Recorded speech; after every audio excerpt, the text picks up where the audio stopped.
여러분, 혹시 믿으시겠습니까?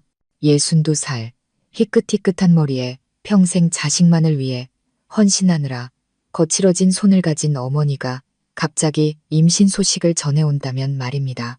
아들은 그 말을 듣고 그대로 얼어붙었습니다. 믿을 수도 믿지 않을 수도 없는 그 말.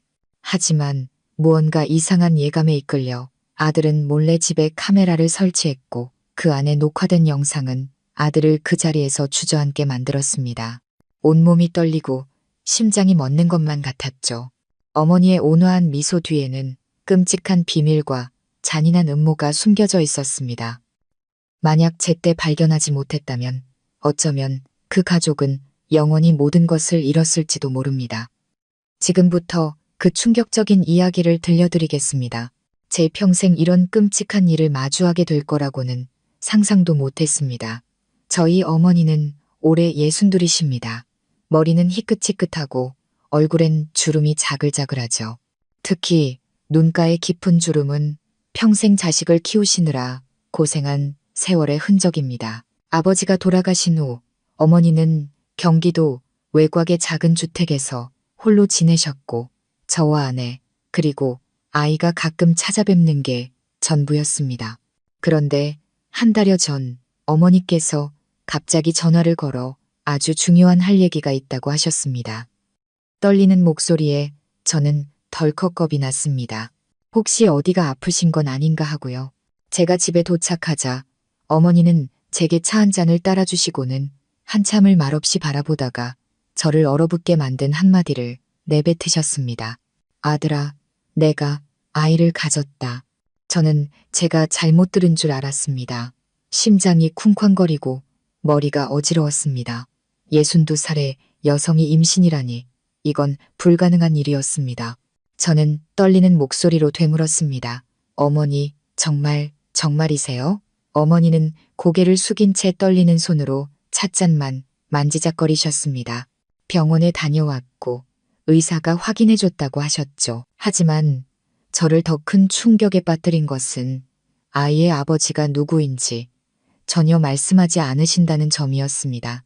며칠 동안 저는 불안감에 잠을 이룰 수 없었습니다. 머릿속에는 수많은 질문이 떠올랐습니다. 대체 누구일까? 왜 어머니는 숨기시는 걸까? 그리고 무엇보다 이 일이 우리 가족의 명예에 어떤 영향을 미칠까? 제 아내 지연이도 저 못지않게 충격을 받았습니다. 그녀는 의심스러운 눈초리로 저를 보며 말했습니다. 어머님이 누구한테 사기라도 당하신 거 아닐까요? 당신이 확실하게 알아봐야 해요. 저는 어머니를 의심하고 싶지 않았습니다.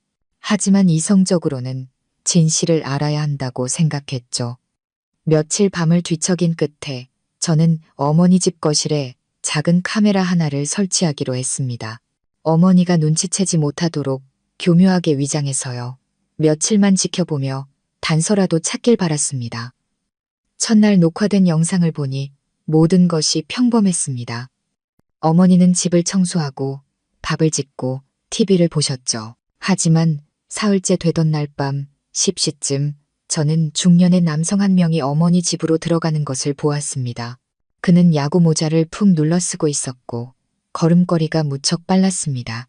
그리고 제 등골을 오싹하게 만든 것은 어머니께서 전혀 놀라지 않으시고 마치 기다렸다는 듯이 문을 열어주셨다는 겁니다. 두 사람은 아주 작게 속삭여서 무슨 말을 하는지는 들리지 않았습니다. 잠시 후 그 남자는 어머니에게 무언가 담긴 봉투를 건넸고 두 사람은 나란히 탁자에 앉았습니다. 저는 그의 손이 어머니의 어깨에 놓이는 것을 보았습니다. 심장이 미친 듯이 뛰었고 영상을 재생하던 휴대폰을 쥔 손에 힘이 들어갔습니다. 분노와 혼란이 뒤섞였습니다. 누구지? 왜 어머니는 저렇게 친밀하게 구는 걸까? 그리고 이 사람이 어머니의 임신과 관련이 있는 걸까? 저는 어머니께 바로 묻지 않기로 했습니다. 더 확실한 증거가 필요했습니다. 하지만 바로 다음 날 밤 제가 보게 될 장면이 저를 단순한 충격을 넘어 발밑이 무너져 내리는 듯한 절망감에 빠뜨릴 줄은 꿈에도 몰랐습니다. 그날 밤 저는 한숨도 자지 못했습니다. 눈을 감을 때마다 그 낯선 남자가 어머니 곁에 바싹 붙어 앉아있던 모습이 선명하게 떠올랐습니다. 아버지가 돌아가신 후 어머니가 누구와 저렇게 가까이 지내는 모습은 처음 봤습니다. 제 마음속은 호기심과 분노 그리고 두려움으로 뒤엉켜 엉망진창이었습니다. 만약 이 일이 외부에 알려지면 이웃과 친척들이 어머니와 우리 가족을 어떤 눈으로 볼까요? 다음 날 아침 저는 아들을 학교에 데려다주고 아내 지연과 인사를 나눈 뒤 회사로 향하는 척하며 평소처럼 행동했습니다. 하지만 제 발걸음은 다른 곳을 향하고 있었습니다. 저는 상황을 살피기 위해 예정보다 일찍 어머니 댁에 가보기로 마음먹었습니다. 도착했을 때 대문은 닫혀 있었고 저는 잠시 서 있다가 문을 두드렸습니다. 어머니가 문을 열어주시며 살짝 놀란 표정을 지었지만 이내 환하게 웃으셨습니다. 어쩐 일로 이렇게 일찍 왔니, 아들. 저는 집안을 둘러보았지만 모든 것이 깔끔했고 별다른 이상한 점은 없었습니다. 저는 넌지시 물어보려 했지만 주름진 어머니의 온화한 눈을 보자 목이 메어 차마 말을 꺼낼 수가 없었습니다. 저는 그저 다른 이야기를 하며 어머니의 건강과 식사에 대해 여쭤볼 뿐이었습니다.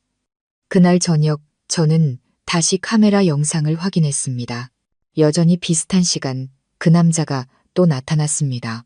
하지만 이번에는 집안에 불이 밝아 그의 얼굴을 똑똑히 볼 수 있었습니다. 햇볕에 그을린 얼굴, 깊은 눈매, 넓은 이마를 가진 50대 중반의 남자였습니다. 그는 집으로 들어와 야구 모자를 벗어 탁자에 놓고는 주머니에서 약 상자를 꺼냈습니다. 어머니는 고마움이 가득한 눈빛으로 그것을 받으셨습니다. 그들은 전보다 더 오래 이야기를 나누었고 어머니는 그에게 차를 따라주기까지 했습니다. 저는 친구 이상의 친밀함을 느꼈습니다. 그가 일어설 때 어머니는 대문까지 나가 배웅했습니다. 두 사람은 몇 마디 더 나누더니 그가 갑자기 어머니의 손을 잡았습니다. 어머니는 손을 빼지 않으셨습니다. 그 장면을 보는 순간 제 심장은 쿵 하고 내려앉았습니다. 저는 두려워지기 시작했습니다.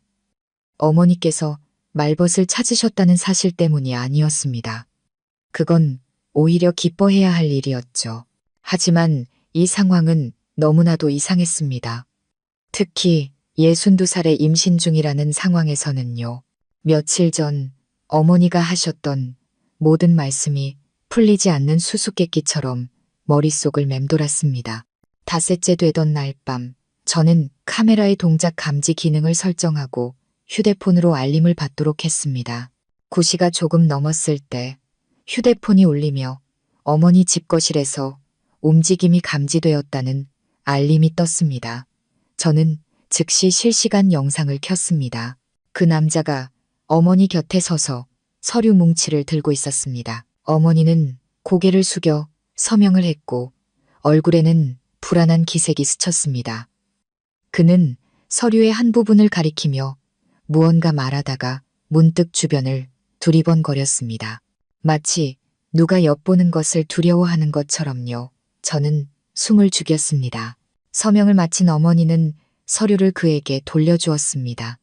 그는 조심스럽게 그것을 웃옷 주머니에 넣고는 다른 주머니에서 두툼한 봉투를 꺼내 어머니에게 건넸습니다.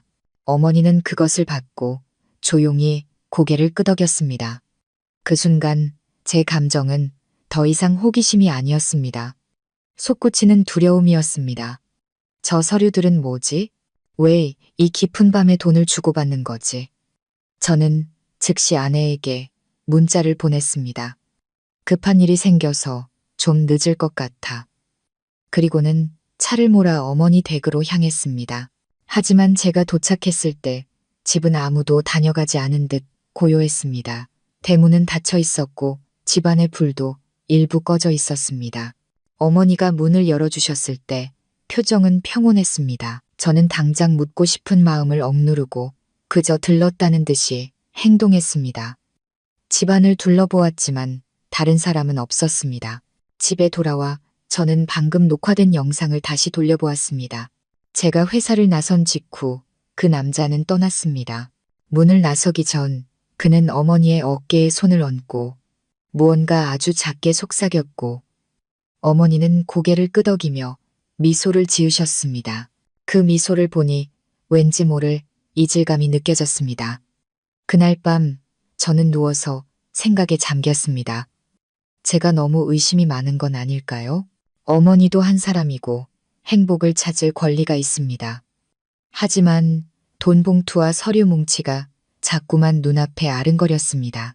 그건 단순한 연인 관계처럼 보이지 않았습니다.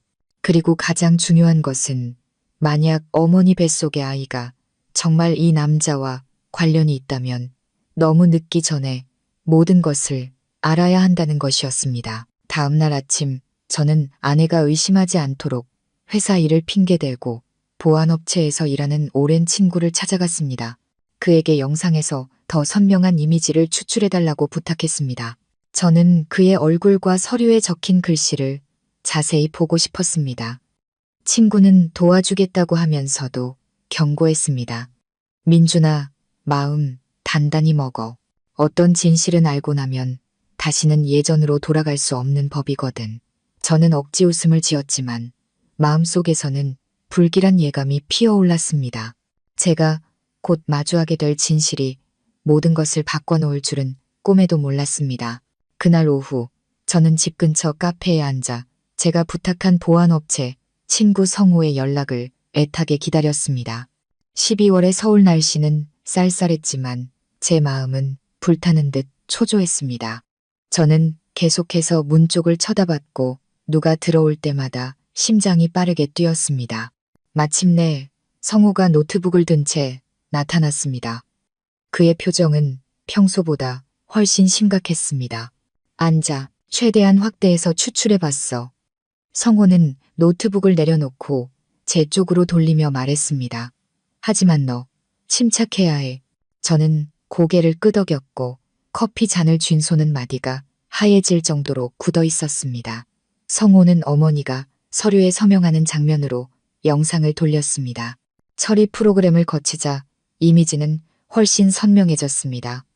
저는 서류 제목이 상속권 및 법적 후견인 확인서라는 것을 볼 수 있었습니다.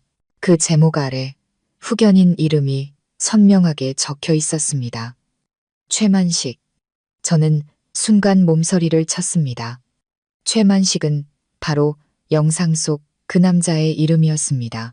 저는 어머니께 그 이름을 들어본 적도 만나본 적도 없었습니다. 서류 맨 아래쪽 정보에는 저를 숨막히게 하는 내용이 더 있었습니다. 박순자 씨의 태아에 대한 후견인. 그 남자는 단순히 어머니와 관련된 사람이 아니라 아직 태어나지도 않은 아이의 법적 후견인으로 기록되어 있었던 겁니다. 머릿속에 수많은 질문이 폭풍처럼 몰아쳤습니다. 왜 어머니는 이런 서류를 작성하셨을까? 두 사람은 대체 무슨 관계일까? 그리고 저 아이는 정말 누구의 아이란 말인가? 저는 성우를 보며 쉬어버린 목소리로 물었습니다. 이 사람에 대해 더 알아봐 줄 수 있어? 성우는 고개를 끄덕였습니다. 대충 알아봤어. 최만식, 54세. 과거에 장거리 운전기사로 일했고 재산 분쟁 사건으로 고소당한 적이 있지만 증거 불충분으로 풀려났어. 현재는 이 근처에서 혼자 살고 있대. 그 말을 듣는 순간 등골을 타고 차가운 기운이 흘렀습니다. 왜 이런 사람이 하필 지금 어머니의 인생에 나타난 걸까? 저는 몇 달 전 어머니께서 몸이 안 좋아 바치를 도와줄 사람이 필요하다고 하셨던 말이 떠올랐습니다. 혹시 그때부터 접근했던 걸까요? 저녁에 집에 돌아왔지만 마음이 편치 않았습니다. 제가 넋이 나간 것을 본 아내가 물었습니다. 무슨 일 있어요, 여보? 저는 차마 사실대로 말할 수 없었습니다. 아내가 충격을 받거나 다른 사람에게 말실수라도 할까봐 두려웠기 때문입니다. 저는 그저 얼버무렸습니다. 회사 일 때문에 걱정하지 마. 하지만 아내의 캐묻는 듯한 눈빛은 저를 더욱 압박했습니다. 저는 이 사실을 계속 숨길 수 없다는 것을 알았지만 그 전에 어머니께 직접 설명을 들어야 했습니다. 다음 날 저는 과일과 음식을 좀 사들고 아침 일찍 어머니 댁으로 향했습니다. 어머니는 평소처럼 밝은 얼굴로 저를 맞아주셨습니다. 집안을 둘러보니 여전히 깔끔했지만 탁자 위에 뜯지 않은 하얀 봉투가 놓여 있었습니다. 심장이 빠르게 뛰었지만 저는 태연한 척 물었습니다. 어머니, 요즘 누가 찾아오는 사람이라도 있어요? 어머니는 잠시 멈칫하더니 대답하셨습니다. 응, 오랜 친구 몇 명이 왔었지. 이 나이에 누가 찾아와서 말벗이라도 해주면 고마운 일 아니겠니? 저는 어머니의 눈을 깊이 들여다보며 물었습니다. 그럼 최만식이라는 사람은 누구세요? 어머니의 눈빛이 즉시 변했습니다. 그녀는 제 시선을 피하며 고개를 돌렸습니다. 집안의 공기는 무겁게 가라앉았고 시계 초침 소리만 들렸습니다. 한참 후에 어머니는 한숨을 쉬며 말했습니다. 알고 있었구나. 저는 고개를 끄덕였습니다. 어머니는 자리에 앉아 두 손을 깍지 낀 채 천천히 말했습니다. 그 사람은 나를 한번 도와준 아주 고마운 사람이야. 거의 1년 전에 내가 시장에서 쓰러졌는데 최 선생이 나를 병원에 데려가 며칠 동안 돌봐줬어. 그 후로 서로 왕래하게 됐지. 네가 걱정할까봐 말 안 하려고 했어.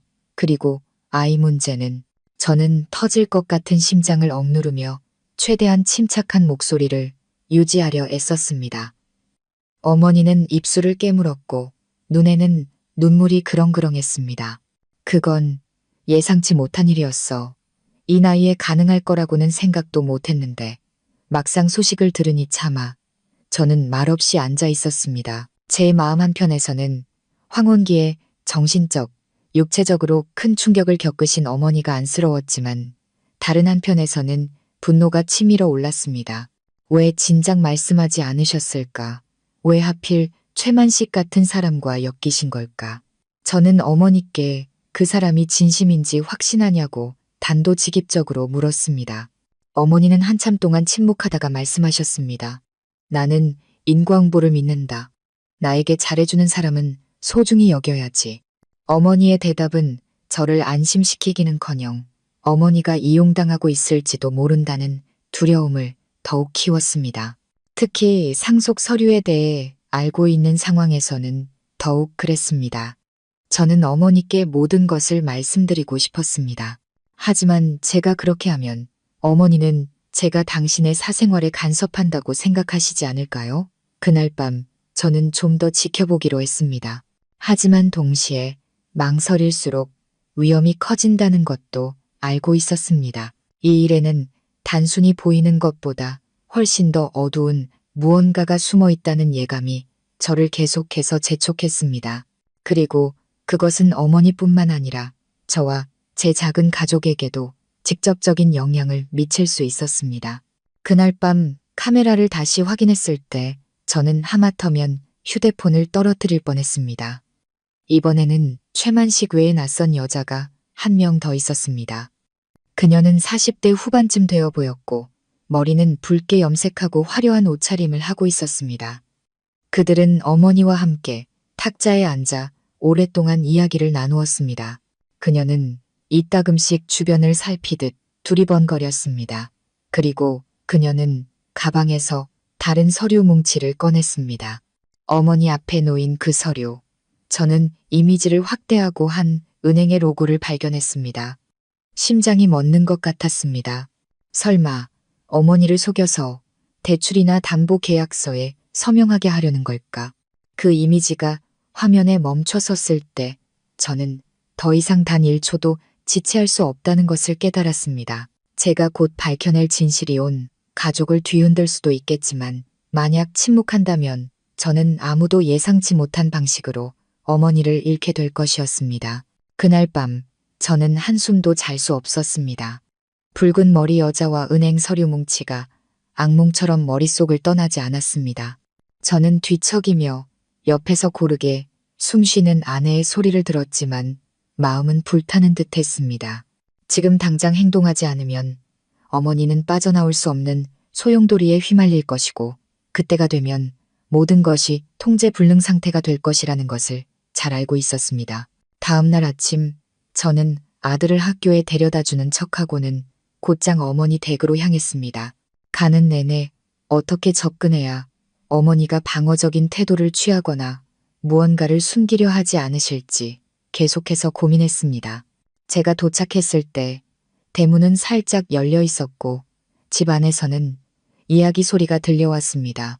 저는 조심스럽게 다가가 마루 옆벽에 몸을 숨겼습니다. 어머니의 목소리와 최만식의 목소리, 그리고 어제 봤던 붉은 머리 여자의 목소리가 섞여 들렸습니다.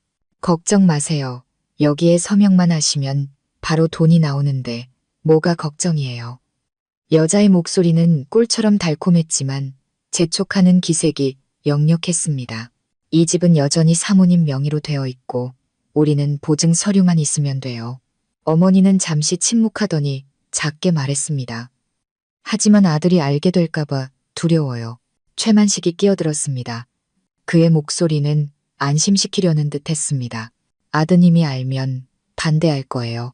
하지만 이건 우리가 임신 기간 동안 쓸 생활비를 마련하고 아이의 미래를 준비할 좋은 기회라고요.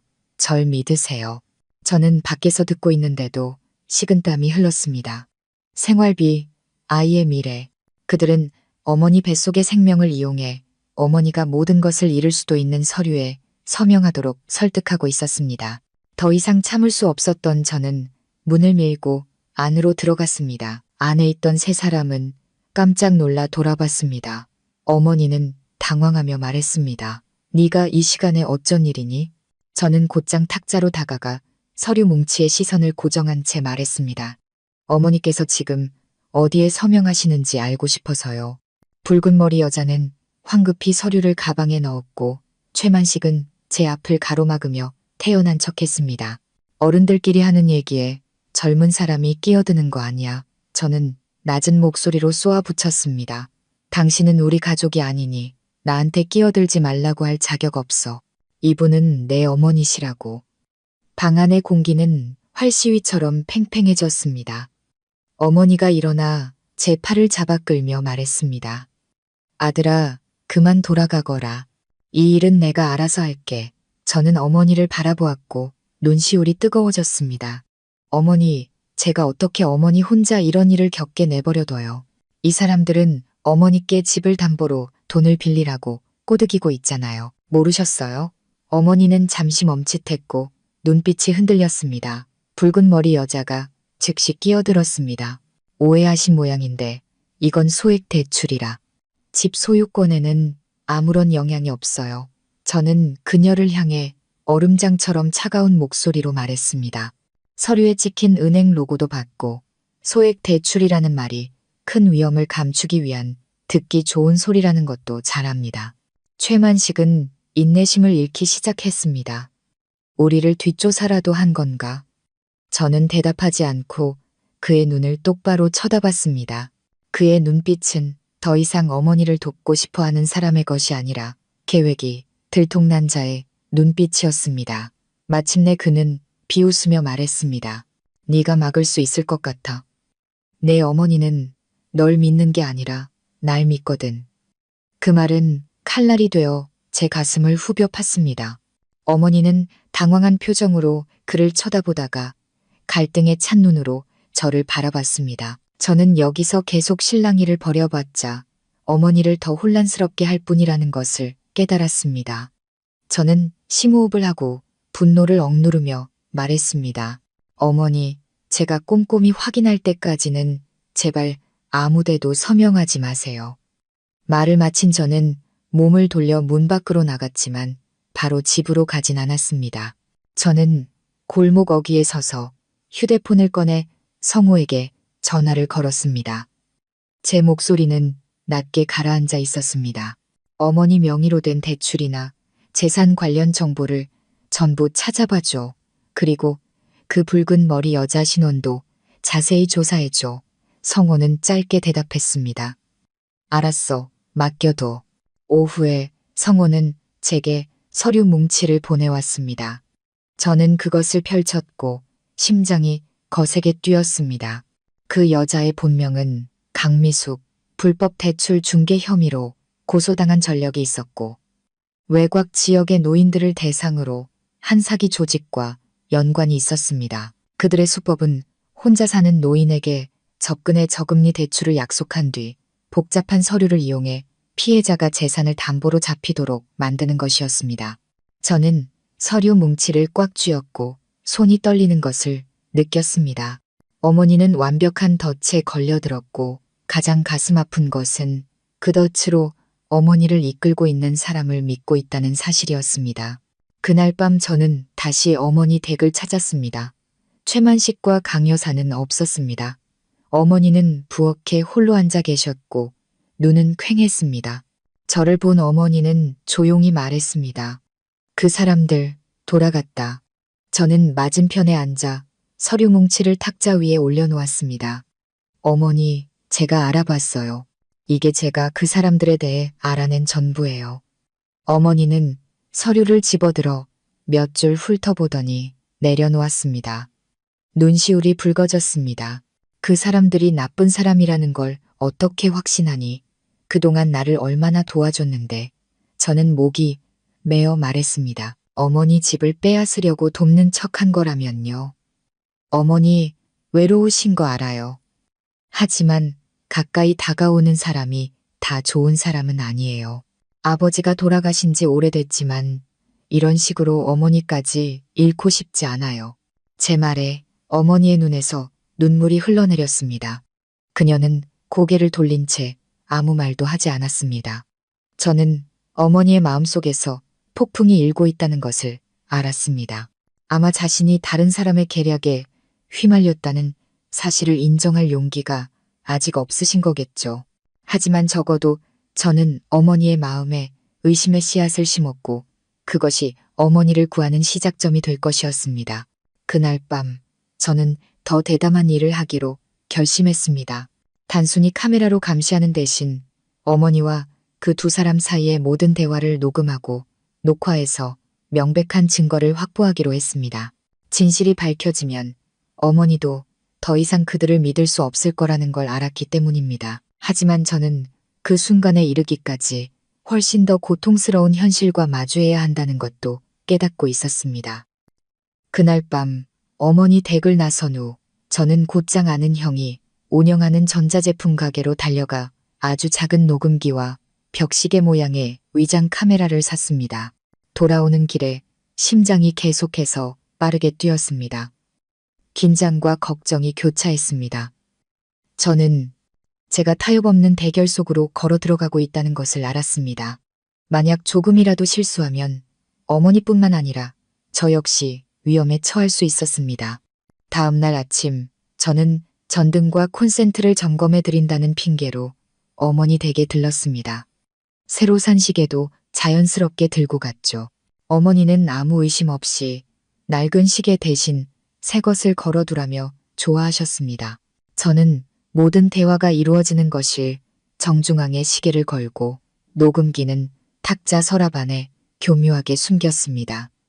그날 저는 어머니와 함께 점심을 먹었습니다. 된장찌개와 고등어구이 그리고 몇 가지 밑반찬이 전부인 소박한 밥상이었지만 저는 어머니와 저 사이에 보이지 않는 벽이 여전히 존재함을 느꼈습니다. 어머니는 최만식과 강 여사에 대한 언급을 피하셨고 저는 어머니가 경계하지 않도록 태연하게 행동했습니다. 저녁에 집으로 돌아와 위장 카메라를 휴대폰과 연결했습니다. 저는 연속 녹화 모드로 설정하고 움직임이 감지되면 알림을 받도록 준비했습니다. 밤 9시쯤 휴대폰 화면이 갑자기 밝아졌습니다. 저는 즉시 실시간 영상을 켰습니다. 영상 속에는 최만식과 강 여사가 어머니 맞은편에 앉아 있었습니다. 탁자 위에는 새로운 서류 뭉치가 놓여 있었습니다. 녹음기를 통해 강 여사의 목소리가 선명하게 들려왔습니다. 박 여사님, 이건 대출 보증 계약서예요. 여기에 서명만 하시면 며칠 내로 은행에서 큰 돈을 받으실 수 있어요. 어머니는 망설이며 말했습니다. 하지만 두 분께 말씀드렸듯이 좀 더 기다리고 싶어요. 제 아들이 최만식이 즉시 끼어들었습니다.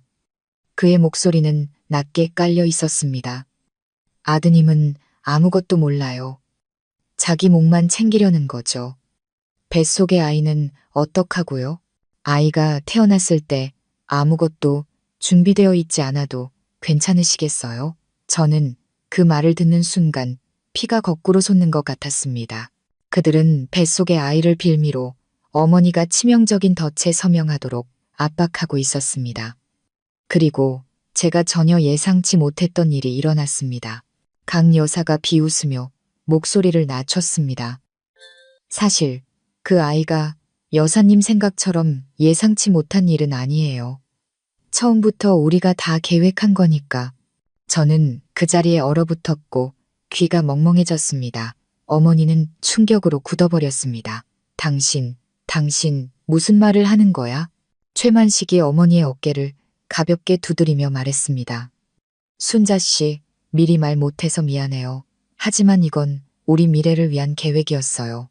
이 아이는 나와 당신을 묶어주는 연결고리가 될 거예요. 그는 잠시 말을 멈추고 강 여사를 힐끗 쳐다보더니 말을 이었습니다. 그리고 우리가 자금을 더 쉽게 확보할 수 있도록 도와줄 거고요. 어머니는 그의 손을 뿌리치며 떨리는 목소리로 말했습니다. 당신들, 날 이용한 거야. 강 여사는 즉시 위협적인 목소리로 태도를 바꿨습니다. 이 일에 서명하지 않으면 어떻게 될지 잘 생각하셔야 할 거예요. 이 일이 알려지면 동네 사람들 보기 창피하지 않겠어요? 62 먹은 할머니가 임신했다는데 누가 곱게 보겠어요? 온 동네 사람들의 손가락질과 비웃음을 받고 싶으세요? 저는 휴대폰을 쥔 채 분노로 온몸을 떨었습니다. 이제 모든 것이 명확해졌습니다. 최만식이 어머니에게 접근의 감정을 쌓고 강 여사가 재정적인 해결책을 들고 나타난 것까지 모두 정교한 계획이었습니다. 어머니 뱃속의 아이가 진짜든 아니든 그들에게는 그저 하나의 장기말에 불과했습니다. 어머니는 고개를 숙인 채 두 손을 깍지 끼고 있었습니다. 저는 어머니의 거친 숨소리를 들을 수 있었습니다. 그 순간 저는 어머니가 격렬하게 내적 갈등을 겪고 있다는 것을 알 수 있었습니다. 최만식은 계속해서 설득했습니다. 약속할게요. 서명만 하면 아무도 모르는 곳으로 당신을 데려갈게요. 저는 몇 분만 더 지나면 어머니가 굴복할지도 모른다는 것을 알았습니다. 저는 즉시 집을 뛰쳐나와 차가운 비를 뚫고 어머니 댁으로 차를 몰았습니다. 10분밖에 걸리지 않았지만 제게는 인생에서 가장 긴 시간이었습니다. 제가 문을 박차고 들어서자 세 사람 모두 깜짝 놀랐습니다. 머리카락에는 빗물이 뚝뚝 떨어졌습니다. 저는 최만식과 강 여사의 눈을 똑바로 쳐다보며 억누를 수 없는 분노를 터뜨렸습니다. 방금 두 사람이 나눈 대화 전부 다 듣고 녹음했습니다. 우리 어머니를 협박할 수 있을 거라고 생각했습니까? 강 여사의 얼굴이 하얗게 질렸고 최만식은 애써 침착함을 유지하려 했습니다. 함부로 말하지 마. 저는 휴대폰을 꺼내 방금 녹음한 파일을 재생했습니다. 그들의 목소리가 방 안에 또렷하게 울려 퍼졌습니다. 어머니의 얼굴은 창백해졌고 입술은 파르르 떨렸습니다. 최만식은 더듬거렸고 강 여사는 황급히 일어섰습니다. 나는 이제 가봐야겠어. 그녀는 최만식을 보며 말했습니다. 갑시다. 하지만 저는 한 걸음 앞으로 나아가 그들을 막아섰습니다. 어디를 가시든 마음대로 하세요. 하지만 내일 저는 이 녹음 파일을 가지고 경찰서로 갈 겁니다. 그들은 서로를 쳐다보더니 증오에 찬 눈빛을 남긴 채 조용히 떠났습니다. 문이 닫히자 어머니는 의자에 주저앉아 눈물을 쏟아내셨습니다. 아들아, 네가 다 들었구나. 저는 어머니 곁에 무릎을 꿇고 앉아 어머니의 손을 잡았습니다. 어머니, 이번 한 번만 절 믿어주세요. 저런 사람들은 어머니나 뱃속의 아이를 사랑하는 게 아니라 자기들 이익만 생각하는 거예요. 어머니는 얼굴을 감싸쥐고 흐느껴 오셨습니다. 저는 그 눈물이 고통과 수치심 그리고 후회가 뒤섞인 눈물이라는 것을 알았습니다. 하지만 동시에 이제부터 제가 어머니 곁에서 무슨 일이 있더라도 지켜드려야 한다는 것도 알았습니다. 그날 밤 집으로 돌아와 저는 녹음 파일을 다시 들어보았습니다. 한마디 한마디가 칼날이 되어 가슴에 깊이 밝히는 것 같았습니다. 저는 뱃속의 아이에 대한 진실이 무엇인지는 몰랐지만 이 문제를 해결하기 위해서는 뿌리부터 파헤쳐야 한다는 것을 확신했습니다. 설령 가장 고통스러운 진실과 마주하게 되더라도 말입니다. 그날 이후 저는 거의 잠을 이루지 못했습니다. 눈을 감을 때마다 얼굴을 감싸 쥐고 우시던 어머니의 모습이 선명하게 떠올랐습니다.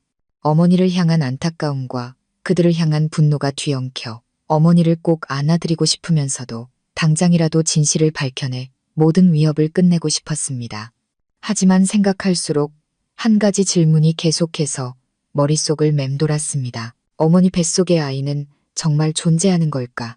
아니면 그저 최만식과 강여사의 계략일까? 저는 62살의 나이에 자연 임신이 거의 불가능하다는 것을 잘 알고 있었지만 섣불리 결론 내릴 수는 없었습니다. 만약 사실이라면 어머니의 건강이 심각하게 위협받고 있는 상황이었습니다. 만약 사실이 아니라면 그들은 어머니를 속이기 위해 정교한 연극을 꾸몄다는 뜻이었습니다. 어느 쪽이든 저는 확인해야만 했습니다. 다음 날 아침 저는 과일 한 바구니와 영양제를 사들고 어머니 댁을 찾았습니다. 어머니는 밤새 우셨는지 눈이 퉁퉁 붓고 여전히 지쳐 보이셨습니다. 저는 최대한 부드럽게 말했습니다. 어머니, 오늘 저랑 같이 병원에 가보세요.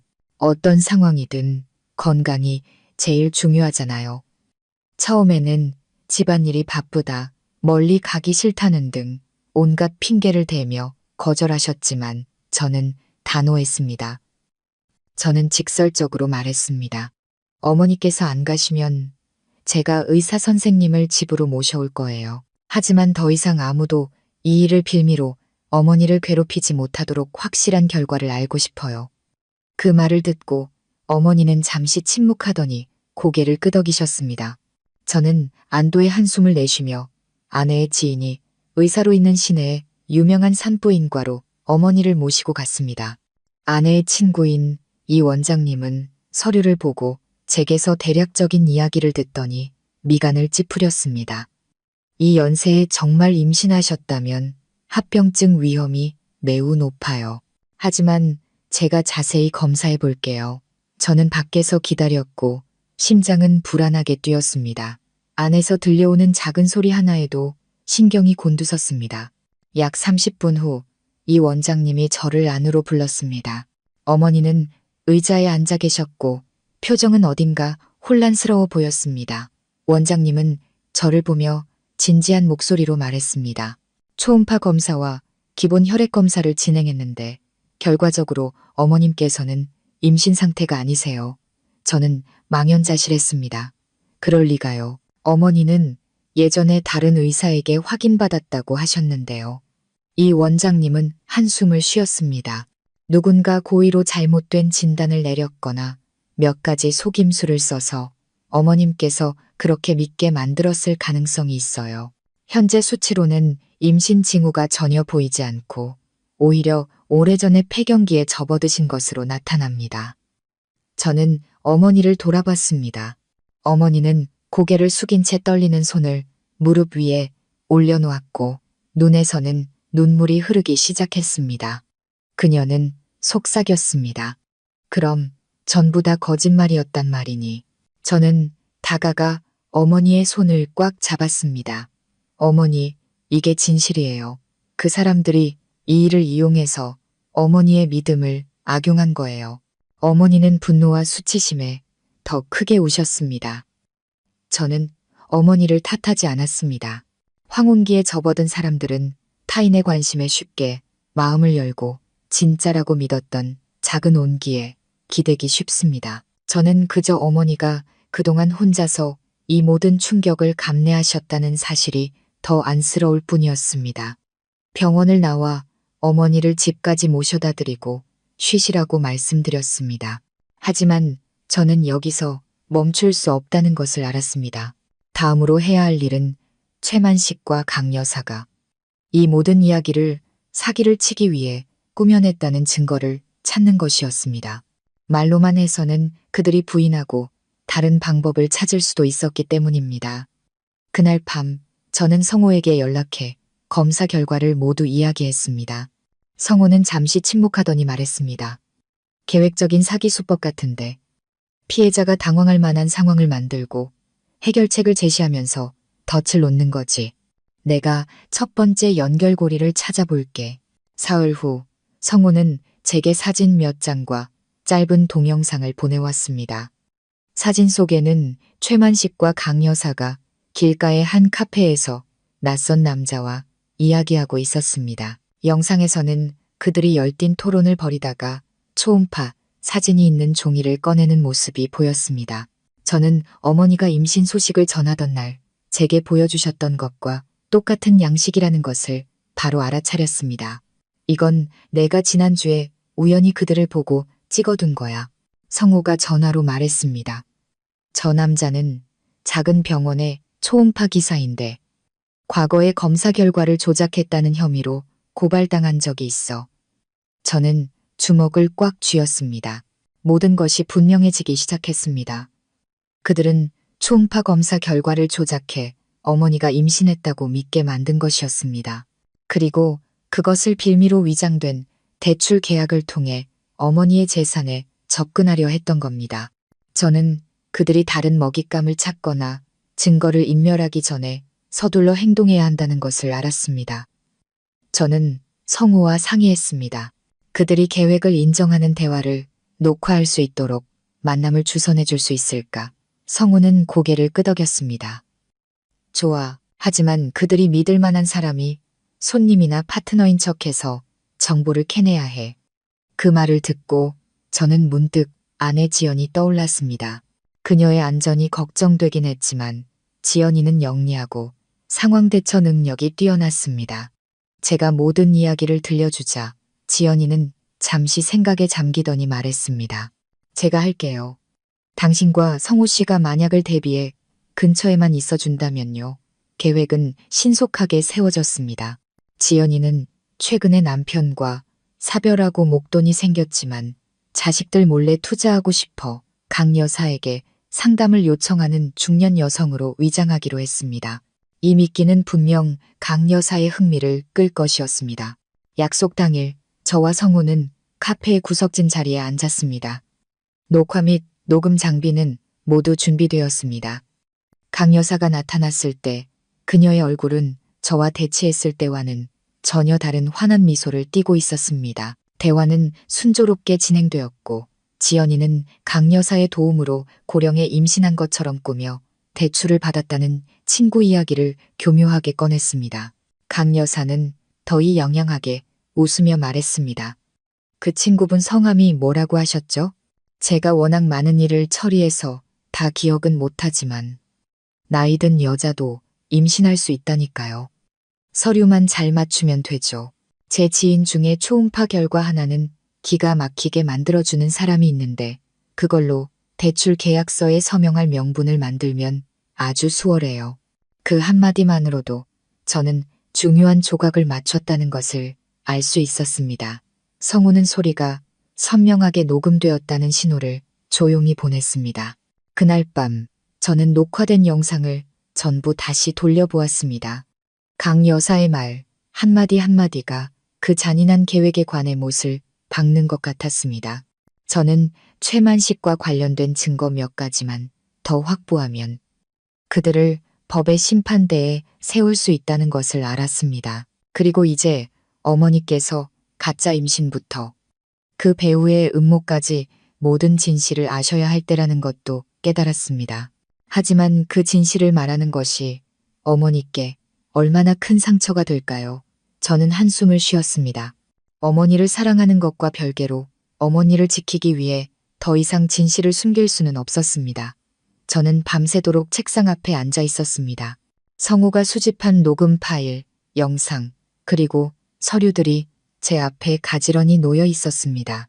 강 여사가 초음파 결과 조작에 대해 이야기하거나 최만식의 아이를 빌미로 족쇄를 채우려던 계획을 말하는 부분을 다시 돌려볼 때마다 가슴이 아팠습니다. 그것은 단순한 증거가 아니라 어머니의 믿음을 갈기갈기 찢는 칼날이었습니다. 저는 어머니가 이 소용돌이에서 완전히 벗어나기 위해서는 직접 듣고 진실을 마주해야 한다는 것을 알았습니다. 하지만 그 말을 꺼내는 것은 어머니가 지난 몇 달간 의지해왔던 희미한 희망을 산산조각 내는 것과 같다는 것도 알고 있었습니다. 그 기분은 마치 사랑하는 사람이 그동안 빛이라고 믿어왔던 차가운 어둠을 보게 하기 위해 직접 눈가리개를 벗겨주는 것과 같았습니다. 다음 날 아침 저는 어머니께 전화를 걸어 점심을 함께 먹으러 가겠다고 말씀드렸습니다. 어머니의 목소리는 여전히 기운이 없었습니다. 신경 쓰지 마라. 나 혼자 챙겨 먹을 수 있어. 어머니랑 같이 먹고 싶어요. 오늘 드릴 중요한 말씀도 있고요. 저는 최대한 부드러운 목소리를 유지했습니다. 제가 도착했을 때 저는 모든 증거가 담긴 작은 가방을 들고 갔습니다. 어머니가 부엌에서 국을 끓이고 계실 때 저는 가방을 탁자 위에 내려놓고 의자에 앉았습니다. 눈에 띄게 야위고 희끗희끗한 머리카락이 어깨 위로 흘러내린 어머니의 모습을 보니 마음이 더욱 아팠습니다. 어머니, 제가 드리는 말씀 다 들으시고 나중에 저를 탓하셔도 다 받아들일게요. 저는 어머니의 얼굴에서 눈을 떼지 않고 말했습니다. 어머니는 조금 놀라셨지만 그래도 맞은편에 앉으셨습니다. 저는 가방을 열어 서류 뭉치와 사진, 그리고 녹음 파일이 재생되도록 켜둔 휴대폰을 꺼냈습니다. 어머니, 제가 어머니 모시고 병원에 갔던 날 기억하세요? 저는 천천히 말을 시작했습니다. 그날 결과는 확실했어요. 어머니는 임신하지 않으셨어요. 이 원장님은 제 아내 친구인데 믿으실 수 있죠. 어머니는 고개를 살짝 끄덕이며 시선을 아래로 떨구셨습니다. 그럼 왜 예전에는 어머니가 임신했다는 초음파 결과가 나왔는지 알고 싶지 않으세요? 저는 어머니의 눈을 똑바로 쳐다봤습니다. 이건 어제 강 여사가 새로운 손님과 나눈 대화 녹음이에요. 휴대폰에서 강 여사의 목소리가 흘러나왔습니다. 제 지인 중에 초음파 결과 하나는 기가 막히게 만들어주는 사람이 있는데 그걸로 대출 계약서에 서명할 명분을 만들면 어머니는 살짝 몸을 떨었고 두 손으로 옷자락을 꽉 쥐었습니다. 저는 최만식과 강 여사가 초음파 기사를 만나는 사진을 꺼내고 그들이 서류에 대해 논의하는 영상을 틀었습니다. 어머니, 보이세요? 모든 게 다 계획된 거였어요. 최만식은 어머니께 접근해서 관심을 보이는 척하고 이야기를 꾸며내서 어머니가 집 담보 서류에 서명하도록 속인 거예요. 강 여사가 뒤에서 모든 걸 조종했고요. 어머니는 고개를 숙였고 눈에서는 눈물이 흘러내렸습니다. 저는 어머니가 고통과 수치심을 동시에 느끼고 있다는 것을 알았습니다. 평생 장사를 하며 세상 물정에 밝았던 어머니, 누구에게도 쉽게 속지 않으셨던 어머니가 이렇게 뻔뻔한 수법에 넘어가셨다는 사실에 괴로워하고 계셨습니다. 어머니 속상하게 해드리려고 이러는 거 아니에요. 제 목소리가 메어왔습니다. 하지만 제가 침묵하면 그들이 다른 수법으로 다시 돌아올까봐 두려웠어요. 어머니께서 집을 잃으시면 어떡해요? 어디서 지내시려고요? 어머니는 오랫동안 침묵하셨습니다. 저는 시계 초침 소리와 처마 밑에서 부는 바람 소리를 똑똑히 들을 수 있었습니다. 그리고 어머니는 고개를 드셨습니다. 눈에는 눈물이 고여 있었지만 눈빛은 달라져 있었습니다. 아들아, 미안하다. 내가 너무 사람을 믿었고 마음이 약했다. 이 나이에 누가 옆에서 챙겨주고 걱정해주면 어머니는 말을 잇지 못하고 눈물을 삼키셨습니다. 외로움이 덜할 줄 알았는데 내가 어리석었어. 저는 어머니의 손을 꽉 잡았습니다. 이해해요. 누구에게나 기댈 곳은 필요하죠. 하지만 진짜 기댈 곳은 상대방의 약점을 이용해서 자기 이익을 챙기지 않는 사람이에요. 어머니 곁에는 저와 손주가 있잖아요. 어머니는 혼자가 아니세요. 어머니는 소리내어 우시더니 갑자기 제가 어렸을 때처럼 저를 품에 꼭 안으셨습니다. 그 울음소리는 흐느낌이었지만 동시에 한결 가벼워진 듯 했습니다. 마치 무거운 짐을 내려놓은 것처럼요. 이제 어쩔 셈이냐? 어머니가 쉰 목소리로 물었습니다. 이 증거들을 전부 경찰에 제출할 거예요. 그들이 조사하고 처리할 겁니다. 하지만 그 전에 어머니께서 저와 약속해 주셔야 해요. 다시는 그들을 만나지도 전화도 받지도 그들이 찾아와도 문을 열어주지 않겠다고요. 어머니는 고개를 끄덕이셨습니다. 저는 이전처럼 방황하지 않는 한결 단호해진 어머니의 눈빛을 보았습니다. 그날 오후 저는 성우와 함께 관할 경찰서에 가서 모든 상황을 설명하고 증거를 제출했습니다.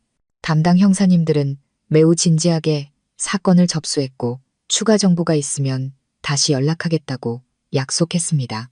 그날 저녁 저는 어머니 댁에 머물며 소박하지만 따뜻한 저녁 식사를 했습니다. 설거지를 마친 후 어머니께서 문득 말씀하셨습니다. 아들아, 내가 너한테 걱정을 많이 끼쳤구나. 하지만 이제부터는 누구에게도 이용당하지 않을 거다. 최만식이나 강 여사와도 더 이상 엮이고 싶지 않아. 저는 미소를 지었고 마음이 한결 가벼워졌지만 여전히 불안감은 남아 있었습니다. 저는 최만식과 강 여사 같은 자들이 쉽게 포기하지 않을 거라는 걸 잘 알고 있었습니다. 먹잇감을 놓치면 보복하거나 압력을 가하려 들 것이었습니다. 만약 그런 일이 생긴다면 저는 준비가 되어 있어야 했습니다. 그날 밤 어머니 댁 제 옛날 방 침대에 누워 처마 끝에서 떨어지는 빗소리를 들었습니다. 낡은 나무 냄새와 익숙한 이불 냄새가 평온했던 기억들을 떠올리게 했습니다. 하지만 저는 그 평온한 날들이 곧 시험대에 오를 수도 있다는 것을 알고 있었습니다. 며칠 후 제가 회사에 있을 때 어머니에게서 전화가 걸려왔습니다. 어머니의 목소리는 떨리고 있었습니다. 아들아, 그 사람들이 방금 집 앞에 찾아왔어. 그리고 그 순간 저는 진짜 싸움은 이제 막 시작되었다는 것을 깨달았습니다. 어머니의 떨리는 목소리를 전화기 너머로 듣는 순간 심장이 쿵쾅거리기 시작했습니다. 더 물어볼 겨를도 없이 저는 차키를 움켜쥐고 동료들의 놀란 시선을 뒤로 한 채 회사를 뛰쳐나왔습니다. 차를 모는 내내 머릿속에는 단 한 문장만 맴돌았습니다. 아들아, 그 사람들이 방금 집 앞에 찾아왔어. 그 목소리에는 공포와 간절한 구원의 요청이 섞여 있었습니다. 그날 하늘은 잿빛이었고 세찬 비를 예고하듯 바람이 휑하게 불었습니다. 저는 어머니가 혼자 계실 걱정과 그자들이 무슨 짓을 할지 모른다는 불안감에 미친 듯이 차를 몰았습니다. 골목 어귀에 다다랐을 때 저는 이미 3명의 남자가 대문 앞에서 서성이는 것을 보았습니다. 최만식, 강 여사, 그리고 험상궂은 얼굴에 불안한 눈빛으로 주변을 살피는 덩치 큰 남자였습니다. 어머니는 마당에 서서 여전히 통화 중인 휴대폰을 든 채 저를 보고 안절부절 못하셨습니다. 저는 대문 앞에 급하게 차를 세우고 다가가 얼음장처럼 차가운 목소리로 말했습니다. 여기서 뭘 하는 겁니까? 강 여사가 입꼬리를 올리며 웃었습니다. 그녀의 목소리는 꿀처럼 달콤했지만 눈빛에는 계산적인 기색이 가득했습니다. 그렇게 긴장하지 말아요. 우린 그냥 박 여사님하고 지난번에 못다한 이야기를 좀 하러 왔을 뿐이니까. 무슨 이야기 말입니까? 저는 그들 앞을 가로막고 한 명 한 명 훑어보았습니다. 집 담보 서류에 서명하는 이야기? 아니면 당신들이 꾸며낸 뱃속의 아이 이야기? 그 말을 듣자 최만식의 얼굴이 굳어졌지만 그는 여전히 침착한 척했습니다. 무슨 말을 하는 건지 모르겠군. 우린 잘못한 거 없어. 오해가 있었을 뿐이야. 저는 마른 웃음을 터뜨렸습니다. 오해라고. 나는 당신들이 계획을 짜던 녹음 파일과 영상까지 전부 경찰에 넘겼소. 기다려보시지. 조만간 소환장이 날아갈 테니. 뒤에 있던 덩치 큰 남자가 갑자기 한 걸음 앞으로 나오며 으르렁거렸습니다. 말 조심해. 서류 쪼가리 좀 가졌다고 뭐라도 된 줄 아나 본데. 어머니가 떨면서 제 팔을 살짝 잡아당겼습니다. 아들아, 제발 싸우지 마라. 저는 어머니를 안심시키려 어머니의 손을 살짝 쥔 뒤 그 남자의 얼굴을 똑바로 쳐다봤습니다. 나는 싸움을 걸지 않았소. 하지만 내 어머니는 끝까지 지킬 거요. 내가 경찰에 신고하기 전에 당장 여기서 꺼지시오. 강 여사가 입술을 비죽이며 웃었지만 제가 한치도 물러서지 않자 그녀의 눈빛이 흔들렸습니다. 그녀는 턱짓으로 두 남자에게 신호를 보내고는 돌아섰습니다. 떠나기 전 의미심장한 한마디를 던지는 것을 잊지 않았습니다. 어디 한번 기다려 보시지. 누가 이기는지는 아직 모르는 거니까. 그들이 사라지고 나서야 저는 어머니를 돌아봤습니다. 어머니는 마당의 도리자에 주저앉아 있었고 손은 여전히 떨리고 있었습니다. 저는 물 한 잔을 따라 어머니께 드렸습니다. 어머니, 다시는 저 사람들한테 문 열어주지 마세요. 밖에서 소리쳐도 마찬가지예요. 그냥 문 잠그고 바로 저한테 전화하세요. 어머니는 고개를 끄덕이셨습니다. 여전히 두려움에 찬 눈빛이었지만 저는 그 안에서 전보다 더 강한 신뢰를 읽을 수 있었습니다. 아마 제가 나서서 어머니를 지키는 모습이 어머니가 더 이상 혼자가 아니라는 것을 느끼게 해드렸을 겁니다. 그날 오후 저는 어머니 댁에 머물렀습니다. 저는 카메라와 대문 자물쇠를 다시 확인하고 어머니가 누가 왔는지 똑똑히 볼 수 있도록 화면이 달린 초인종까지 새로 설치했습니다. 하지만 마음속 불안은 가시지 않았습니다. 그들이 쉽게 포기하지 않을 거라는 걸 알았기 때문입니다. 예상대로 다음날 저녁 어머니와 식사를 하고 있을 때 어머니의 휴대폰이 낯선 번호로 울렸습니다. 어머니는 저를 쳐다봤고 저는 가볍게 고개를 끄덕였습니다. 어머니는 스피커폰으로 전화를 받았습니다. 강 여사의 목소리가 들려왔습니다. 이번에는 더 이상 달콤하지 않았습니다. 박 여사, 계속 그렇게 고집 부리면 우리가 당신 일을 온 동네에 다 소문낼 거야. 그때도 고개 빳빳이 들고 다닐 수 있는지 한번 보자고.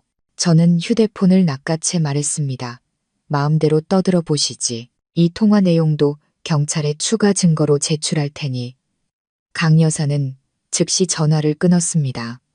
저는 그 번호를 저장해 성우에게 보내 확인을 부탁했습니다. 1시간도 채 되지 않아 성우에게서 문자가 왔습니다. 대포폰이었지만 기지국 추적으로 대략적인 발신 지역을 파악할 수 있다는 내용이었습니다. 저는 오랫동안 생각에 잠겼습니다. 그들은 회유에서 협박으로 방향을 틀었습니다. 막다른 길에 몰렸다는 뜻이었습니다. 하지만 이것은 그들을 더욱 위험하게 만들 수도 있었습니다. 입을 막거나 압력을 가하기 위해 무슨 짓이든 할 수 있었기 때문입니다. 저는 이 모든 새로운 상황을 담당 수사관에게 보고하고 동시에 어머니를 위한 임시보호를 요청하기로 결정했습니다. 이틀 후 경찰은 저와 어머니를 추가 진술을 위해 불렀습니다. 그들은 다른 피해자들의 진술도 확보하기 시작했다고 말했습니다. 알고 보니 최만식과 강 여사는 여러 곳에서 같은 수법을 사용했던 것이었습니다. 몇몇 피해자들은 창피해서 신고할 엄두를 내지 못했지만 제 증거 덕분에 용기를 내어 목소리를 내기 시작했습니다. 집으로 돌아오는 길에 어머니는 제 손을 꼭 잡으셨습니다. 아들아, 이제 보니 내가 기댈 곳은 너밖에 없구나. 전에는 내가 어리석었지만 이제는 내 말을 들을게. 어머니의 말씀을 들으니 눈시울이 뜨거워졌습니다. 저는 이 싸움이 아직 끝나지 않았다는 것을 알았습니다. 하지만 저는 제때 어머니를 칼날 앞에서 구해냈습니다. 남은 일은 어머니와 함께 끝까지 가는 것이었습니다. 그날 밤 저는 어머니 댁에서 잤습니다. 밖에서는 여전히 나뭇가지를 스치는 바람 소리가 들렸습니다. 하지만 제 마음은 한결 굳건해졌습니다. 어머니가 완전히 제 편에 서셨다는 것을 알았기 때문입니다. 그들이 다시 돌아올 수도 있고 다른 방법을 찾을 수도 있습니다. 하지만 이번에는 저와 어머니는 결코 허를 찔리지 않을 것입니다. 저는 며칠 후 그들이 정말로 무모한 짓을 저지를 것이고 제가 만약 침착하게 대처하지 못한다면 모든 것이 누구도 예상치 못한 어두운 방향으로 흘러갈 수도 있다는 사실을 알지 못했습니다. 불과 사흘 후 제가 두려워하던 일이 현실이 되었습니다. 그날 밤 저는 어머니를 안심시켜 드리기 위해 며칠 더 머물 생각으로 어머니 댁에 있었습니다.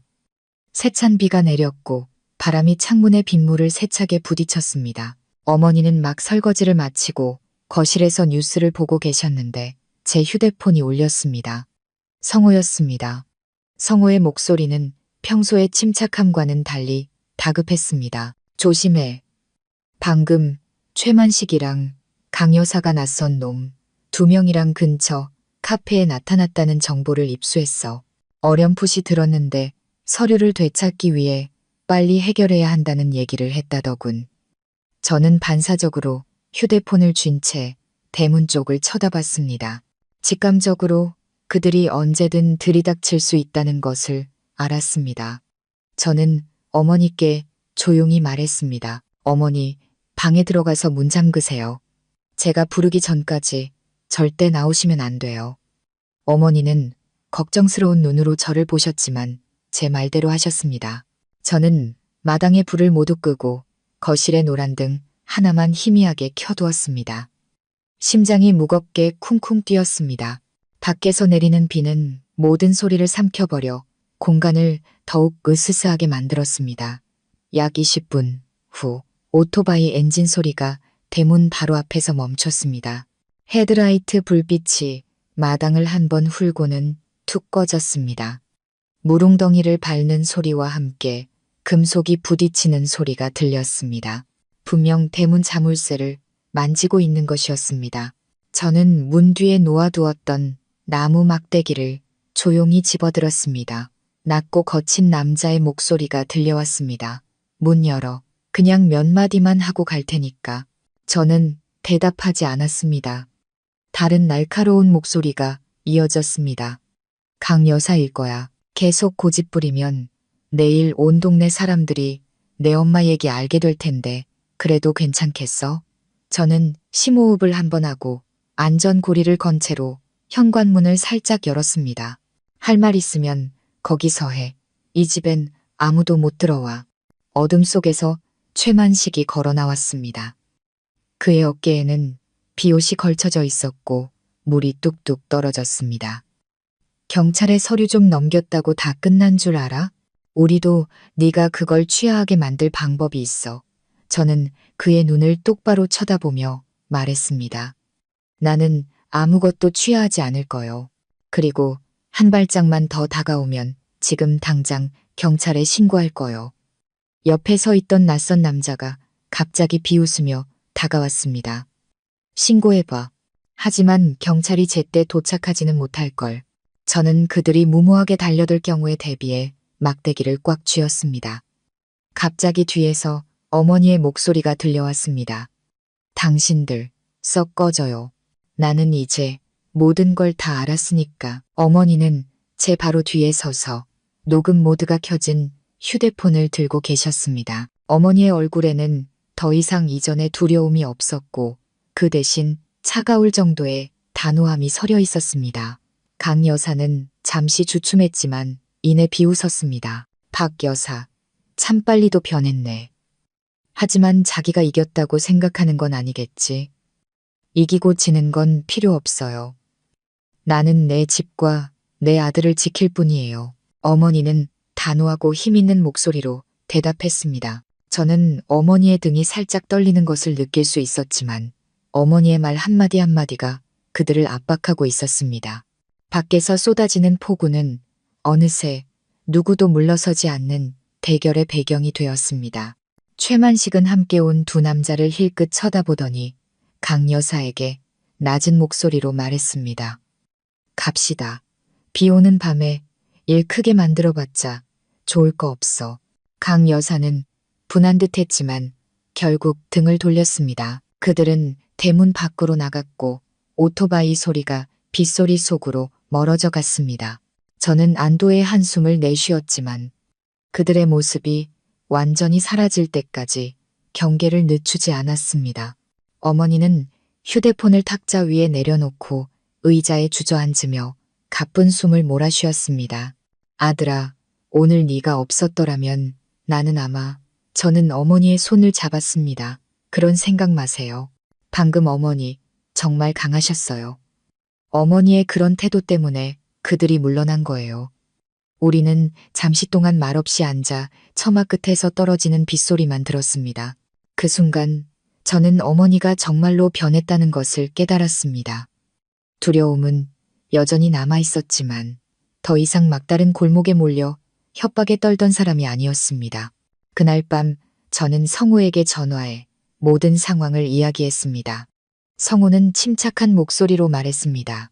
분명히 궁지에 몰려서 저렇게 나오는 거야. 내가 수사팀에 연락해서 내 집 주변 감시를 강화해달라고 할게. 며칠 동안 조심해. 저는 성우에게 고맙다고 말하고 잠자리에 들기 전에 모든 문을 단단히 잠갔습니다. 어머니는 잠드셨지만 저는 뒤척였습니다. 머릿속에서는 오늘 밤의 대치가 계속해서 반복되었습니다. 저는 이 사건이 곧 결말을 향해 가고 있다는 것을 알았고 그 결말이 어머니에게 가장 유리한 방향으로 흘러가도록 준비해야 했습니다. 다음 날 아침 한 수사관이 제게 전화해서 그들이 다른 피해자들로부터 추가 증거를 확보했으며 며칠 내로 최만식 일당에 대한 긴급 체포 영장이 발부될 가능성이 높다고 알려주었습니다. 그 소식을 듣고 저는 기쁘면서도 걱정이 되었습니다. 정의가 실현될 것이라는 사실에 기뻤지만 막다른 길에 몰린 그들이 어리석은 짓을 저지를까봐 걱정이 되었습니다.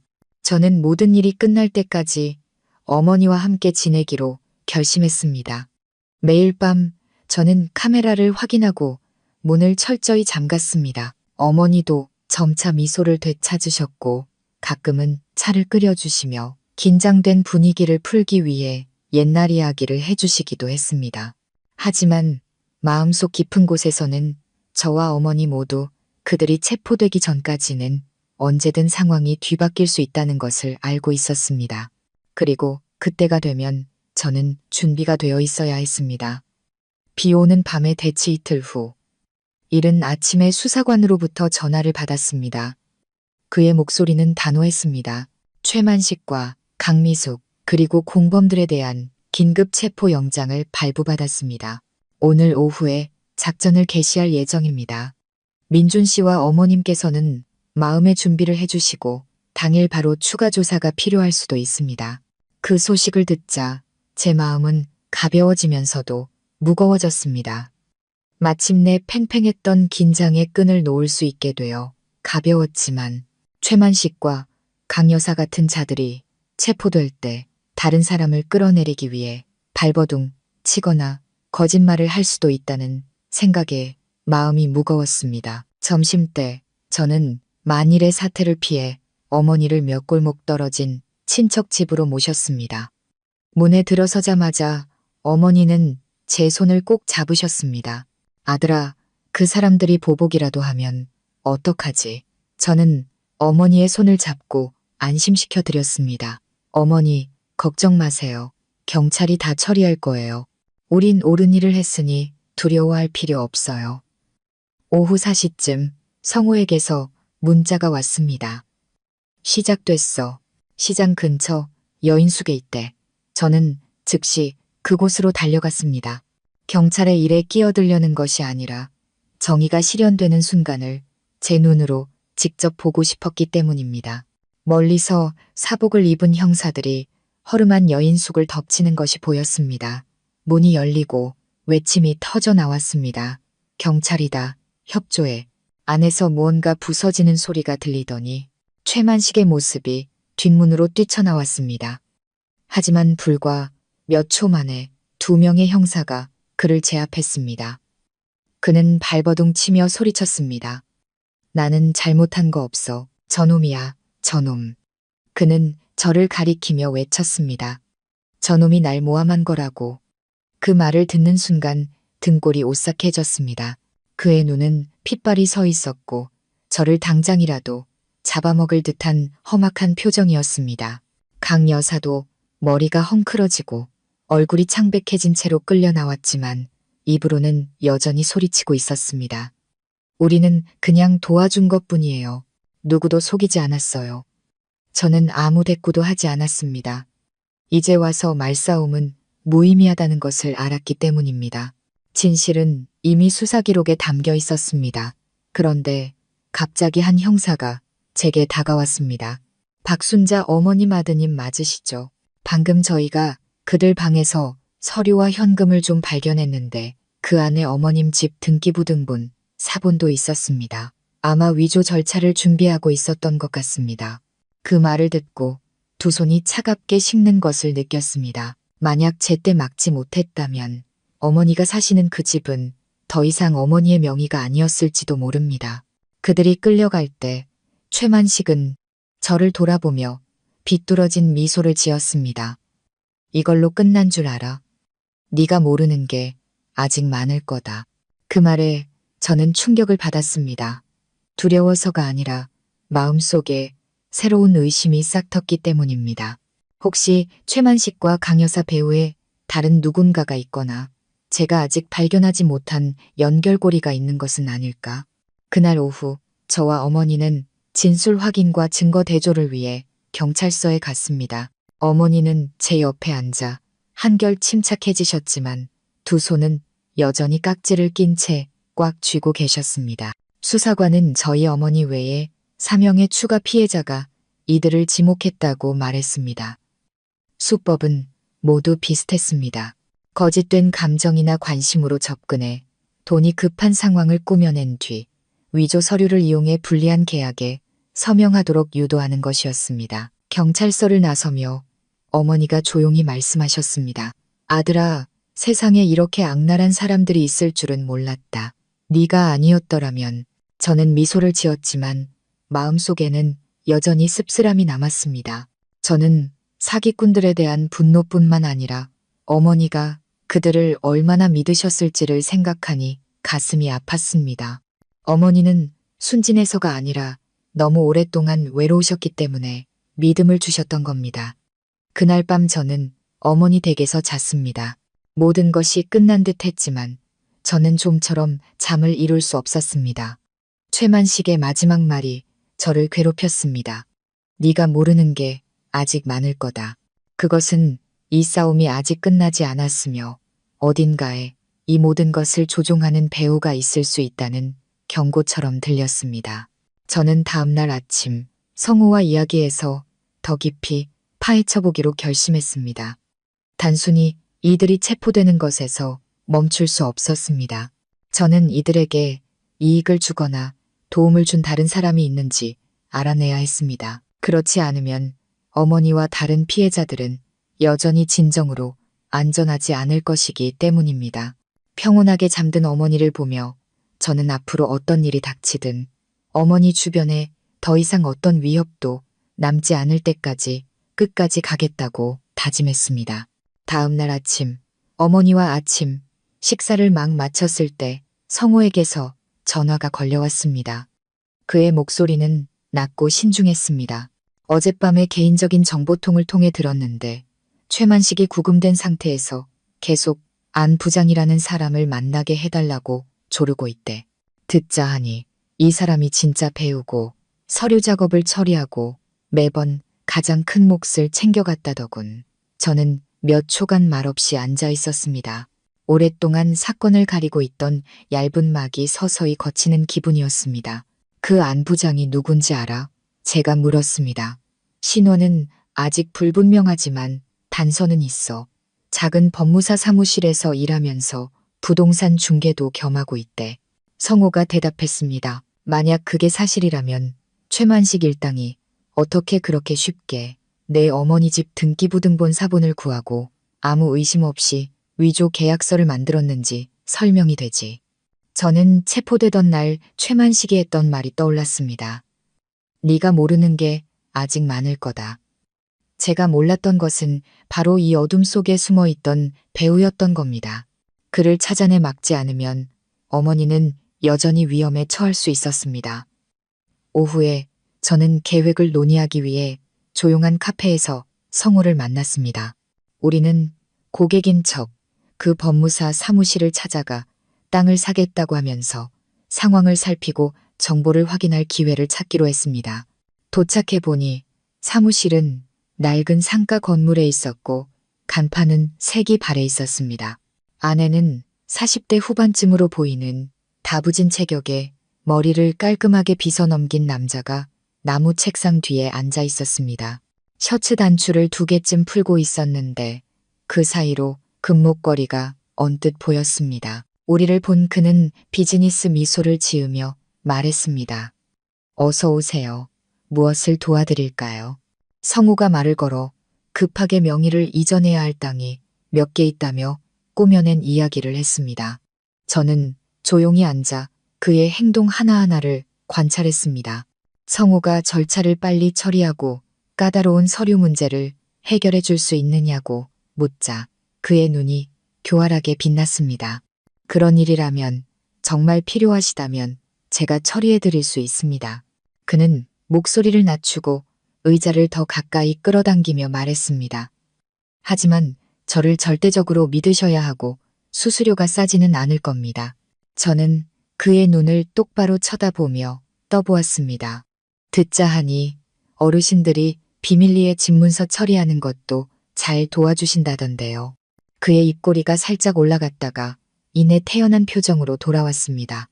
누가 그런 말을 하던가요? 최만식이요. 저는 그의 이름을 던지고 반응을 살폈습니다. 그의 눈빛이 순간 변했고 손가락으로 책상을 가볍게 두드렸습니다. 부정하지도 긍정하지도 않았지만 경계하는 태도는 분명했습니다. 성우가 저를 쳐다보며 성급하게 굴지 말라는 신호를 보냈습니다. 우리는 서둘러 만남을 끝냈지만 제 머릿속에는 그 남자의 모습이 깊이 새겨졌습니다. 저녁에 돌아와 어머니께 모든 것을 말씀드렸습니다. 어머니는 굳어진 채 떨리는 목소리로 말했습니다. 아들아, 위험하지는 않겠니? 저는 어머니를 안심시켰습니다. 조심할게요. 하지만 어머니 도움이 필요해요. 만약 낯선 사람에게서 전화가 오거나 누가 찾아오면 바로 번호랑 인상착의를 기억해서 저한테 알려주세요.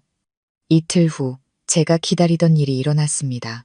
성우가 전화해서 그 법무사 사무실이 최만식 일당을 포함한 여러 사기 및 재산 갈취 사건과 연루된 혐의로 수사기관의 감시 대상에 올랐다고 알려주었습니다. 저는 포위망이 좁혀지고 있으며 안 부장이라는 자가 곧 정체를 드러낼 것이라고 생각했습니다. 하지만 그날 밤 예상치 못한 일이 일어났습니다. 어머니와 저녁 식사를 준비하고 있을 때 문틈으로 봉투 하나가 밀려 들어왔습니다. 안에는 삐뚤빼뚤한 글씨로 쓰인 종이 한 장이 전부였습니다. 네, 엄마한테 무슨 일이 생기기 싫으면 당장 그만둬. 어머니는 그 글을 읽고 얼굴이 하얗게 질렸습니다. 저는 종이를 꽉 쥐었고 등골을 타고 차가운 기운이 흘렀습니다. 안 부장은 제가 자신을 노리고 있다는 것을 알았고 이제 가장 비열한 방법으로 경고하기 시작한 것이었습니다. 저는 즉시 결정해야 했습니다. 어머니의 안전을 위해 물러설 것인가 아니면 위험을 감수하고 이 사건을 끝까지 밀어붙일 것인가. 저는 어머니를 바라봤습니다. 어머니는 두려워하셨지만 눈빛은 단호했습니다. 아들아, 나는 평생 두려움에 떨며 살고 싶지 않다. 네가 하는 일, 엄마는 믿는다. 그 말을 듣고 저는 제 답을 찾았다는 것을 알았습니다. 저는 협박 문구가 적힌 종이를 오랫동안 손에 쥐고 있었습니다. 잉크는 아직 마르지 않았고 오늘 오후에 내린 비에 축축한 종이 냄새가 여전히 남아 있었습니다. 어머니는 옆에 앉아 무릎 위에 놓인 손을 가볍게 떨었지만 시선을 피하지 않으셨습니다. 그 눈빛을 보며 저는 어머니가 더 이상 두려움에 지배당하지 않기로 굳게 결심했다는 것을 알 수 있었습니다. 그날 밤 저는 성호에게 전화해 모든 것을 이야기했습니다. 성호의 목소리가 낮게 깔렸습니다. 이게 기회야. 수사팀에 보고할게. 이 봉투를 이용해서 현장 검거 작전을 짤 수 있을 거야. 하지만 너와 어머님은 미끼 역할을 감수해야 해. 저는 어머니를 힐끗 쳐다봤습니다. 어머니는 모든 것을 듣고 몇 초간 침묵하더니 고개를 끄덕였습니다. 나는 괜찮다.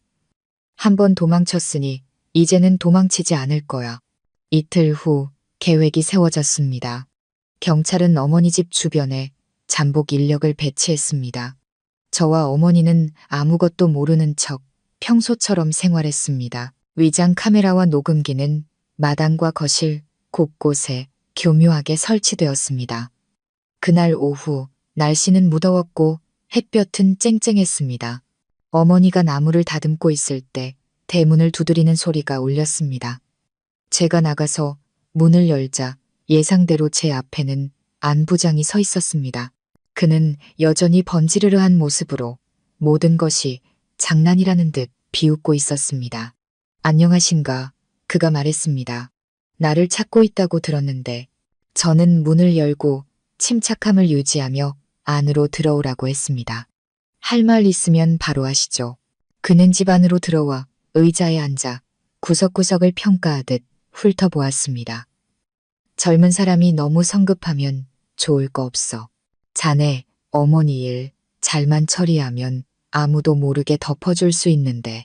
저는 그를 쳐다보며 천천히 대답했습니다. 만약 제가 잘 처리하지 않으면요. 그는 몸을 기울이며 목소리를 낮췄습니다. 그럼 결과는 자네가 잘 알겠지. 조용한 집에 창피한 일이 엮이는 걸 좋아하는 사람은 아무도 없으니까. 어머니는 맞은편에 앉아 그에게서 눈을 떼지 않으셨습니다. 나는 이제 더 이상 창피할 것도 없소. 사기꾼이나 빛을 두려워하는 법이지. 안 부장은 잠시 멈칫하더니 이내 비웃음을 터뜨렸습니다. 배짱 한 번 좋군. 하지만 배짱이 있어도 몸은 사려야지. 그가 말을 마치자마자 뒷문이 갑자기 열리고 2명의 형사가 들어오며 날카롭게 외쳤습니다. 경찰이다. 조사에 협조해 주시죠. 안 부장의 얼굴이 즉시 굳어졌고 눈은 탈출구를 찾으려 두리번거렸지만 모든 길은 막혀 있었습니다. 한 형사가 긴급 체포 영장을 내밀며 또렷하게 읽었습니다. 그는 발버둥치며 외쳤습니다. 나는 억울합니다. 이 집 주인이 나를 초대한 거라고요. 저는 침착하게 녹음기를 꺼내 그가 방금 덮어주는 건과 결과에 대해 말한 부분을 재생했습니다. 그의 목소리가 조용한 집안에 선명하게 울려 퍼졌고 모든 변명을 잠재웠습니다. 그는 수갑이 채워진 채 차로 끌려갔습니다. 떠나기 전 그는 저를 돌아봤습니다. 눈빛에는 여전히 증오가 서려 있었지만 처음의 자신감은 사라져 있었습니다. 저는 대꾸하지 않고 어머니의 손을 꼭 잡았습니다.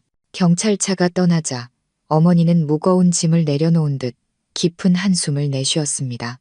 저는 어머니를 바라보았고 어머니의 눈에는 더 이상 두려움의 그림자가 없었습니다. 그저 안도감과 결단력만이 남아있을 뿐이었습니다. 몇 주 후 최만식, 강 여사, 그리고 안 부장 모두 기소되었습니다. 다른 많은 피해자들도 신고에 동참했습니다. 사건은 확대되었고 어머니의 집은 온전히 지켜졌습니다. 서류는 경찰이 돌려주었고 안전을 위해 임시로 봉인되었습니다. 어느 날 오후 제가 낡은 대문을 수리하고 있을 때 어머니가 차 2잔을 들고 나와 제 옆에 앉으셨습니다. 어머니는 조용히 말씀하셨습니다.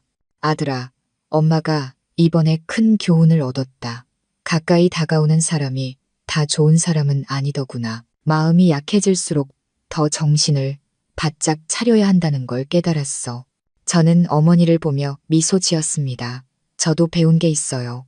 아무리 힘들어도 우리가 함께하면 누구도 우리를 갈라놓을 수 없다는 거요. 저녁 바람이 마당 앞 나무 사이를 스쳐 지나갔습니다. 향긋한 차 향기가 마루에 퍼졌습니다. 폭풍은 지나갔고 저는 이제부터 어머니와 제가 평온하게 하지만 이전처럼 안일하지 않게 살아갈 것이라는 것을 알았습니다. 저는 노을빛으로 물드는 하늘을 올려다보았습니다. 모든 것이 끝났다고 생각했습니다. 하지만 지나간 날들의 기억은 평생 저에게 경고가 될 것입니다. 다시는 누구도 제 어머니께 상처 줄 기회를 주지 않겠다고 저는 굳게 다짐했습니다. 시청자 여러분, 저와 어머니의 이야기는 여기서 끝이 났지만 그 여운과 교훈은 분명 제 평생 저와 함께할 것입니다.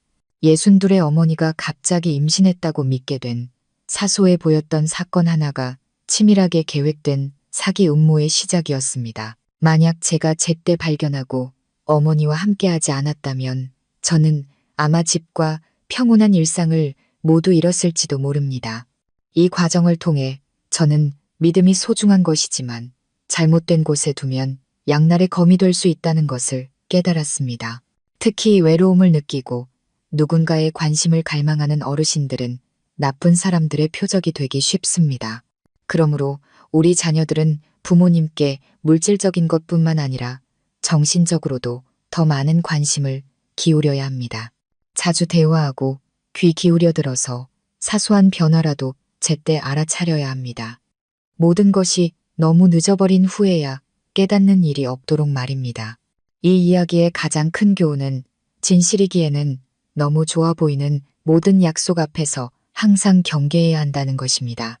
상대방이 아무리 친절하게 굴고 도움을 주더라도 재산이나 집문서, 돈 문제와 관련된 일이라면 반드시 정보를 확인하고 여러 사람의 의견을 구해야 합니다. 법의 도움을 구하는 것을 두려워하지 마십시오. 수사기관의 시기적절한 개입이야말로 점점 더 교묘해지는 수법으로부터 우리를 지키는 가장 강력한 방패입니다. 또한 이 영상을 통해 특히 연로하신 부모님을 모시는 모든 분이 부모님과 더 많은 시간을 보내시기를 바랍니다. 때로는 안부 전화 한 통, 함께하는 저녁 식사 한 끼, 즐거운 대화 몇 마디가 부모님께서 위험한 곳에서 위안을 찾지 않도록 하는 가장 좋은 방법이 될 수 있습니다. 그리고 만약 비슷한 상황에 처하게 된다면 두려움이나 망설임 때문에 사랑하는 사람을 지킬 기회를 놓치지 말고 용감하게 행동하십시오. 이 이야기가 의미 있고 유익한 교훈을 주었다고 생각하신다면 채널을 구독하고 알림 설정을 켜서 다음 영상을 놓치지 마세요. 여러분의 좋아요와 공유 그리고 댓글 하나하나가 저희가 계속해서 감동과 가치가 있는 실제 이야기를 전해드릴 수 있는 큰 원동력이 됩니다. 부모님을 지키고 가정을 지키자는 메시지를 함께 널리 퍼뜨려 주십시오. 나쁜 사람들이 감정의 빈틈을 파고들 기회를 주지 마십시오. 인생은 원래 풍파가 많지만 우리가 서로 손을 잡고 올바른 사람을 믿고 관심을 가진다면 모든 폭풍은 지나가고 사랑하는 우리 집에는 다시 평화가 찾아올 것입니다.